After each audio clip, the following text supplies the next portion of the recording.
miss people's eyes. I really do. I miss eyes, people's faces. I mean, your hands still tell you a lot, but your hands don't tell you anything about their freckles. I really miss the sunset and the stars. I miss being able to walk outside and just lay down in the grass and look up at all the stars and know that I'm not the only one out here.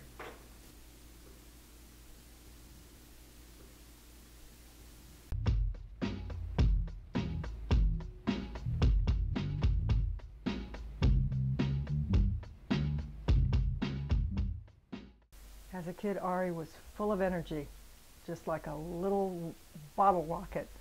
He would just run up and grab my face and give me kisses.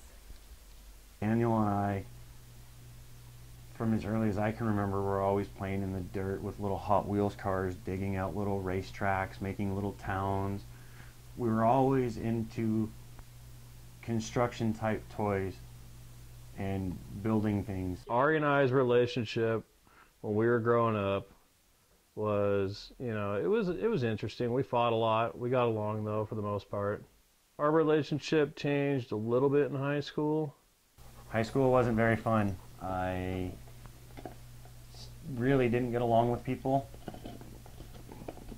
and it made everything harder.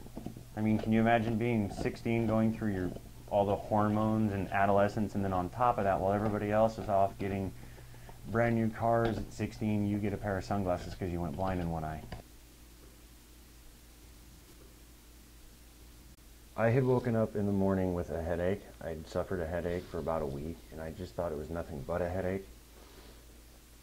I went in to go to work, and my eye felt dry and scratchy.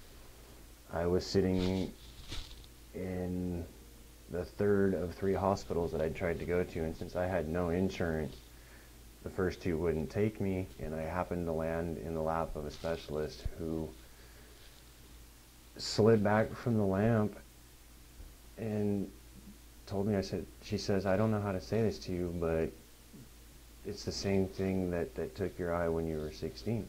And I literally felt, I mean, that's the closest to being in a time machine I could tell you.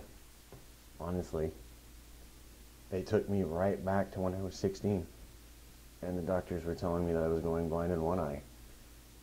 And I thought that everything between then was just a dream, or now I look back and realize that it was another life.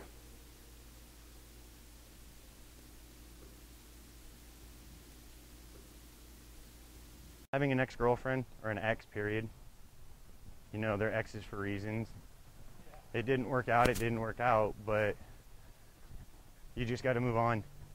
It was rough. I was bawling, saying I don't want to let him go. I love this dog. We've been together just over a year now. In fact, what is today? He's 3. Is that today? It's either today or the 18th. And see, I remember the school told me one thing, but then the puppy raisers told me another thing, and then my mom, I don't know. I have to go home and ask my mom. I have to ask my mom when my dog's birthday is. That's bad. People always approach me, whether it's a restaurant, whether it's a hotel, a library, church, temple. Not that I would go into any of the latter 2. But yes, constantly people are approaching, asking me if they can pet him. People will actually try to pet him without asking. Sometimes I wonder which one's blind, me or the person who's petting my dog while there's a bright yellow sign on his harness that says, "Do not pet." It's frustrating because it interferes with what you're trying to do. It distracts the dog. It slows me down. I mean, I don't walk up and try to pet people's kids. Across the street and tell him how good he did is because we praise him. Instead of treats, it's praise. Other schools will give him treats. Me, I give him loving. Want your bone? Yep. The little chameleon was a freebie. A buddy of mine gave me one night. A guy here in town, actually, really good friend from high school. This was another girl here in town. I don't know how well you can see it. Everybody Well, if you don't know who Tool is, well, then you're missing out on probably the best band of all time. And then everything on my right arm, with the exception of one tattoo up here that I'm going to keep hidden because it's ugly, is something from one of their concerts. The ones on my neck are the eyes of Ra, the Eye of Ra and the Eye of Thoth, the sun god and the moon god. I can remember ever since I was a kid being fixated by the Egyptian pyramids and the Egyptians as a whole. Bought a drum set from my best friend, and on a whim I started playing the drums, and it was kind of the drums that helped keep me going. I mean, the ability to go out and when you're just really pissed off at the world and you feel like everything is over, they're the best thing in the world, because you grab sticks and you beat the crap out of them, and it sounds good when you do it.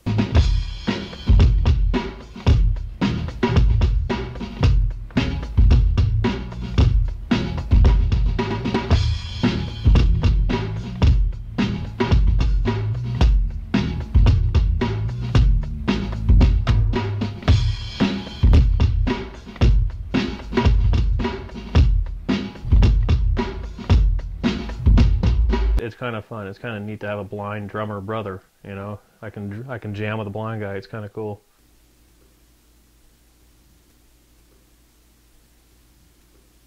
I don't have any one favorite memory. Every memory I have of her is my favorite. Ariane was diagnosed with diabetes when she was 27. It was type 1 diabetes, the juvenile diabetes. It was the worst that you can get.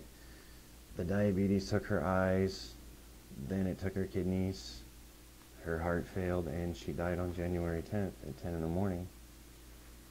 I feel in a lot of ways that I've grown up, that in the last 5 years I've aged 20. I look at life different. I don't take the things I used to take for granted anymore. I did meet probably the best girl I ever had in my life at a school for the blind. I may have lost her recently, but I did spend 3 of the best years of my life with her, and those 3 years I happened to be blind. I found in life, you don't need your eyes to see. You really don't. There's so many other ways to see the world. I don't want to tell you, I'm not going to sit here and tell you they're better. I mean, if I could see again, I'd love to. Could I, you know, hand me a pill, hand me something, and I'll wake up in the morning and my eyes work, I'd do it. But I'm a realist, and life is what it is.